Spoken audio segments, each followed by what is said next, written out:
Nah, oke anak-anak, lanjut saja ya. Kita ke materinya.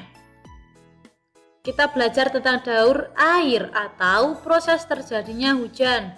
Daur air adalah proses perputaran air yang terjadi secara terus-menerus dari permukaan bumi ke atmosfer dan kembali lagi ke permukaan bumi. Proses daur air yang pertama, evaporasi. Evaporasi merupakan proses penguapan air yang ada di permukaan bumi, yaitu ada laut, sungai, dan danau karena terkena panas matahari. Transpirasi. Transpirasi sama dengan evaporasi. Bedanya, kalau transpirasi merupakan proses penguapan air yang terkandung dalam tumbuhan.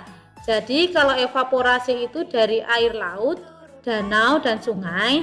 Kalau transpirasi, penguapan air yang terkandung dalam tumbuhan. Prosesnya sama-sama naik. Kemudian proses yang kedua ada kondensasi. Kondensasi merupakan proses pendinginan uap air yang naik ke atmosfer lalu membentuk titik-titik air dan menjadi gumpalan awan. Proses yang ketiga adalah presipitasi. Presipitasi merupakan proses turunnya air hujan karena adanya awan yang tidak kuat menampung titik-titik air. Nah, biasanya kita sering melihatnya mendung ya. Lalu ada infiltrasi. Proses terakhir adalah infiltrasi. Infiltrasi merupakan proses penyerapan air ke dalam tanah. Jadi, prosesnya yang pertama adalah evaporasi, kemudian kondensasi, lalu presipitasi, dan infiltrasi. Itulah proses terjadinya hujan atau daur air. Selanjutnya adalah proses terjadinya kabut. Udara di sekitar kita mengandung air dalam bentuk uap air atau gas.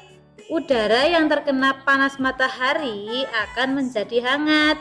Udara yang hangat mampu mengandung uap air dalam jumlah yang lebih banyak.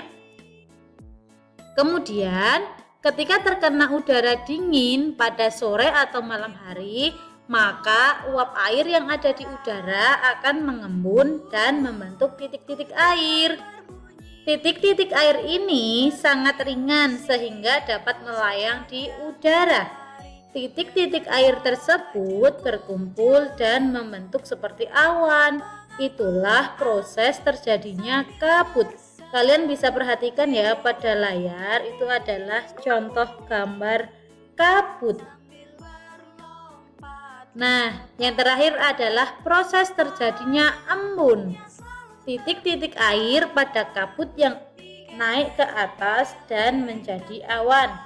Sementara titik-titik air yang lebih berat akan jatuh ke permukaan bumi. Biasanya menempel pada daun-daun ketika pada pagi hari. Kalian bisa perhatikan gambarnya ya.